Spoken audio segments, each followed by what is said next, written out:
এ রাজ্যে শেষ এসআইআর হয়েছিল 2002 সালে। তো সেই 2002 সালের তালিকা যখন দেখা যাচ্ছে তাতে বিজেপির এক বিধায়ক, তার নাম নেই। কে সেই বিধায়ক? না, স্বপন মজুমদার। বনগাঁ দক্ষিণের বিধায়ক স্বপন মজুমদার 2002-এর তালিকায় তার নাম নেই। স্বপন মজুমদারের দাবি কি?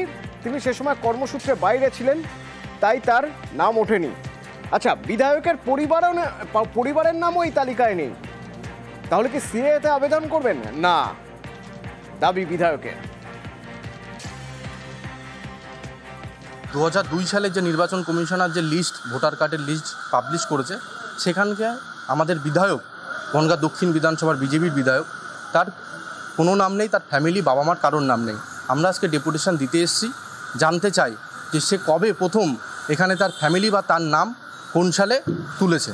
যারা এই সিএ করতে চাইছেন তাদের আইনে, বিজেপি সরকার যে আইন করেছে তাদের ফাঁদেই তারা পড়বে, তারা বেগানাগরিক হবে, সেটাই আমরা দৃষ্টান্তমূলকভাবে দেখাতে চাইছি। তারা যেটা অভিযোগ করেছে আমার 2002 সালে নেই, আর সেটা বাস্তব সত্য।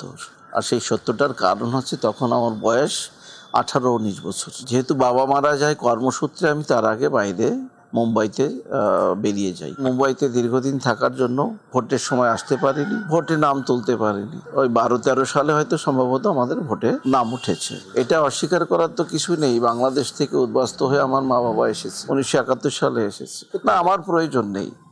আমার জন্ম এখানে, আমার মা সিএ অ্যাপ্লাই করবে।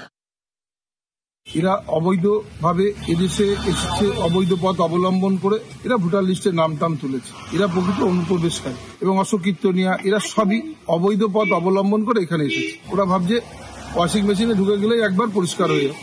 নিয়ে এনআরসি ফর্ম ফিল আপ করাচ্ছে, অথচ ও বলছে আমি ফর্ম ফিল আপ করবো না। তার মানে ও জানে যে এই ফর্ম ফিল আপ করা মানে ওকে ডিটেনশন ক্যাম্পে যেতে হবে এবং ও পুশব্যাক হবে।